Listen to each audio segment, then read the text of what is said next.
Well, as you know, on this show, it is always my goal to give you easy, actionable tips, content, and strategies that you can use to manage your money well and to build generational wealth. But today, we're going to do something different. We're going to focus on how to break generational poverty. Welcome to the Wealth Nation podcast, a podcast for every mother, daughter, grandmother, sister, and wife, and the men who are smart enough to tune in. The Wealth Nation podcast brings you all you need to know about investments, business, property investments, personal finance, and all-around financial wellness. Here is your host, Yolanda Rose. Thanks for joining me on another episode of the Wealth Nation podcast. Don't forget to subscribe to the show on whichever platform that you're listening on. Also, if you want to hear something specific on the show, reach out. It's Yolanda at financiallyfabulousfemales.com or send us a message on any of our social media platforms. And if you're not following us, check us out.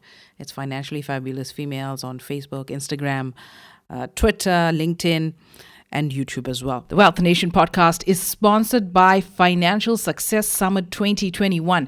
Now, this is a conference that I am putting together. I am getting the top folks in their industry, from property to Bitcoin to formal investments, banking, short-term insurance, budgeting, all of the tools, all of the tips, all of the tricks, all of the strategies that you need to break free financially. I'm getting all these folks together in one virtual room that's happening on the 17th and 18th of April 2021. So if you want to get tickets to this event, go to the website. It's www.financialsuccesssummit.net and buy those tickets. Tickets are selling for just 99 Rand. And if you use this coupon code for a limited time, you can get early bird tickets. So go and shop for tickets. You're going to get a 60% discount and pay just 40 Rand for 2 days of power-packed financial advice. Use coupon code early bird at checkout. This offer expires on the 31st of January 2021. So today we're talking about something different. We always talk about making money and moving from an okay place to a really great place. But today we're talking about breaking the chains of generational poverty. And I recently, a couple of years ago, I think, I wrote a thesis about the effects of financial planning with women. And in one of the segments that I researched, I spoke about intergenerational poverty. So let me get started with this. Let me read what I've written for you. Well, it's very academic, so I'm going to basically summarize it because it's going to be very boring if I read it as it is. Okay, teen pregnancy is a catalyst for intergenerational poverty, as long-term stable employment may be out of the reach for teenage mothers. Lifestyle patterns of income, social grant dependence, patterns of marriage, education level, employment, child rearing, and attitudes pass on to the next generation, continuing the cycle of poverty through the generations. Now, there's a strong correlation between daughters having a teenage pregnancy and their mothers who have had 1, 2, or 3 teenage pregnancies. Teenage mothers trapped in the cycle of poverty might get learning and income opportunities in the future, and this might provide subtle relief to immediate poverty. However, this does not have an impact on children born out of teenage pregnancies, keeping them trapped in the cycle of poverty as a result of lack of investment in human capital. The mobility out of intergenerational poverty occurs when education attainment and long-term income is secured. Improving education attainment and opportunities for income for those in poverty will continue to lessen the impact of poverty in the lives of parents. However, this does not remove the children from the cycle of poverty. All right, so today on the show, we're going to talk about 3 things to break the chains of intergenerational poverty. And this excerpt that I've just read is from my thesis. And you see that the main theme there is one of the drivers of generational poverty being teenage pregnancy. Because once you're in that trap, you're in that trap. It's very difficult to break out, especially here in South Africa. You've got this 400 Rand some change grant going to the children. Raising financially savvy children involves teaching them a variety of skills, from budgeting to planning to earning and saving. Besides giving them an understanding of the value of a rand, it prepares them for real-world finances. Financial literacy is a vital skill, and it is never too early to teach your kids about money. Many parents wonder how they can teach their kids about money, and where to find age-appropriate resources. You can now purchase the Financial Literacy for Kids workbook, which is aimed at primary school kids. It's now available at www.financiallyfabulousfemales.com. This workbook provides you with 12 lessons, activities, lesson plans, discussion points, and quizzes that you can use to test your kids' knowledge. Shop now at www.financiallyfabulousfemales.com. Like what you hear so far? Make sure you never miss a show by subscribing on Apple Podcasts, Spotify, or Tuned In. Now back to the show. African children will make up half of the world's poorest people by 2030 if nothing is done to reverse the various trends. Now, there's been a lot of growth in Africa, and even though with the growth, 1 in 5 children will live in poverty because of high fertility rates. And it doesn't mean that Africa is doing all the damage here. It's just that it means that other groups are able to pull themselves out of poverty and leaving Africa in that group of really having a lot of children stuck in poverty by 2030. On average, African women have more than 4 births each. Their share in the global poverty will double to 43%.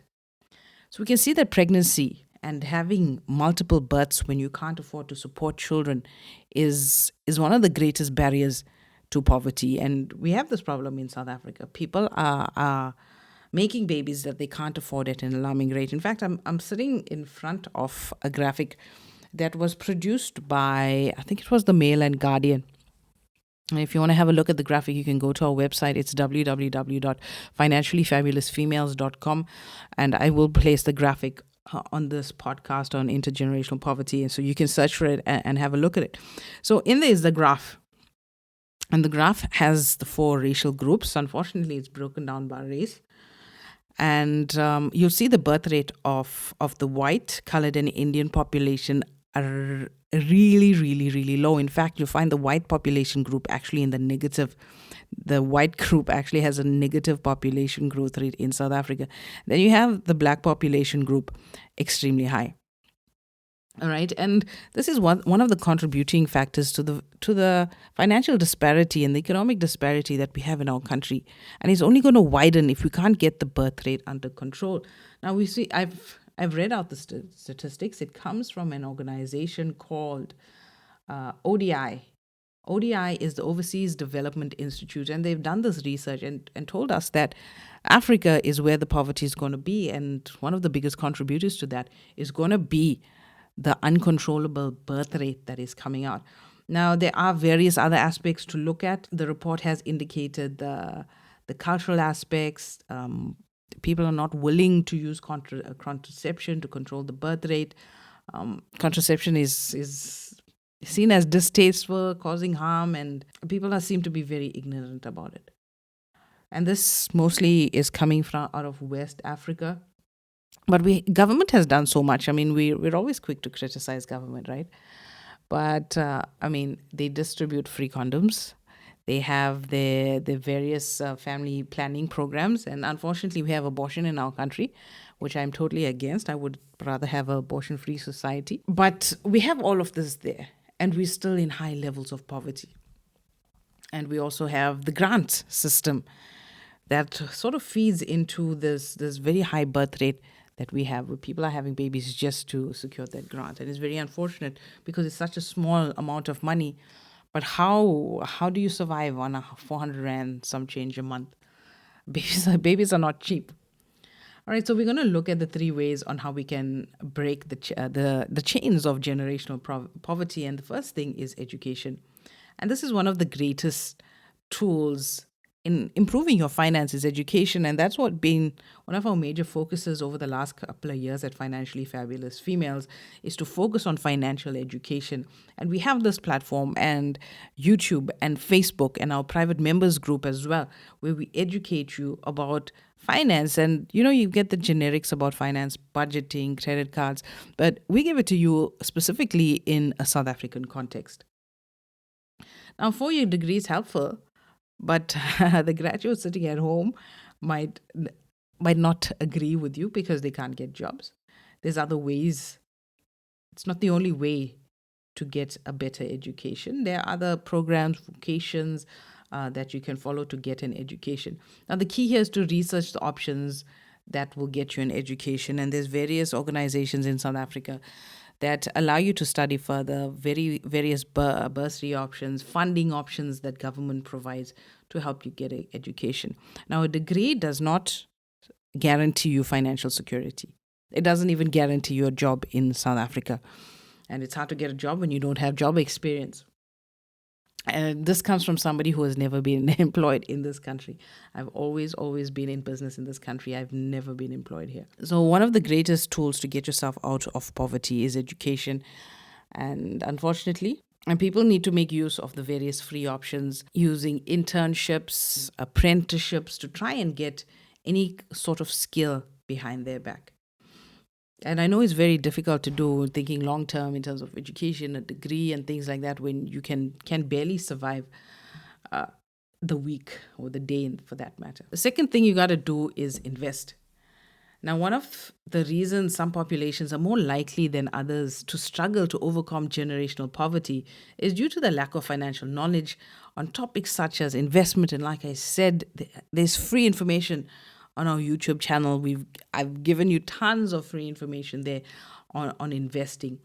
And while investing is a topic that many people struggle with, the reality is that some populations struggle more than others. A lot of folks are more geared towards reducing their debt, which is good, more managing the cash flow and saving and money under the mattress and a fixed deposit. But that's not really gonna make you break free economically. You have to be investing in the long term. And if you don't have the right kind of education, linking back to the first point, you're not going to be inclined to invest. So get educated about investing. Even if you don't have a cent to invest right now, you got to have your mind in the right place, have your mindset in the right place. Listening to this podcast is a great start, but there's tons of other information out there that you could be utilizing. So when that opportunity comes, you can start investing from 10 Rand. I always tell you that if you listen to my past podcast, I'll give you options from investing from just 10 Rand a month, and you can get going with something. When you make investing a priority, even if you start with just a retirement account, you're taking a solid step towards building wealth. Make investing an automatic part of your financial planning, and you can begin to break out of the cycle of poverty.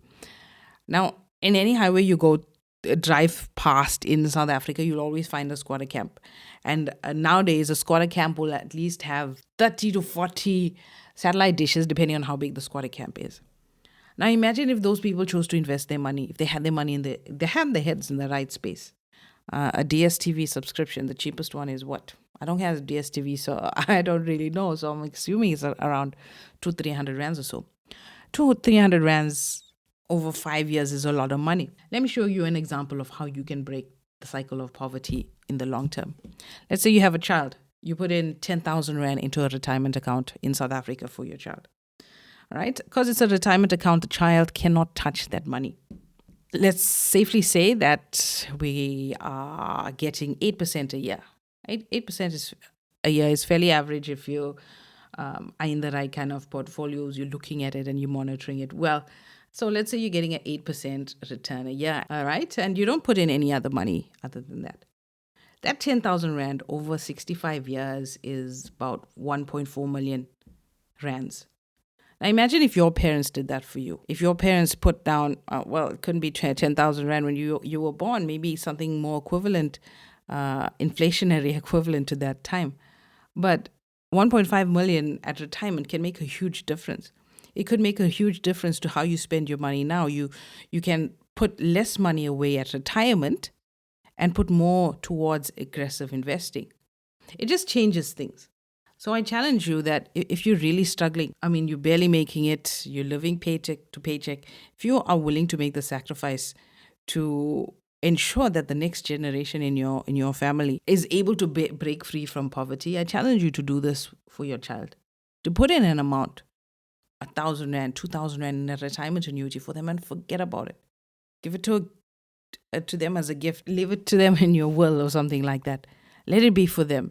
It can change things. And I know you're thinking 1,000 Rand is a small amount, but over time, compound interest it can make a huge difference to how the child manages money, to know that they can go into a workforce. They already have a significant retirement in place, all from a small seed. It's just that one small investment that you can make into your child's future. And it's even something that they continue. Instead of them starting at zero, they're starting miles ahead of their peers at this very same age.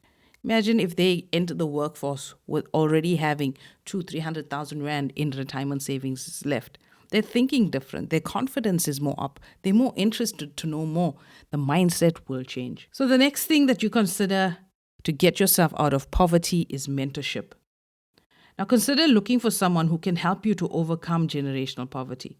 You don't have to fix your finances on your own. In fact, a mentor can help you find a better paying job or set you on a more lucrative course for study. Now, coming out of generational poverty, it's something that will take two or three generations to come out of. My great-grandmother was a domestic worker for a Norwegian missionary.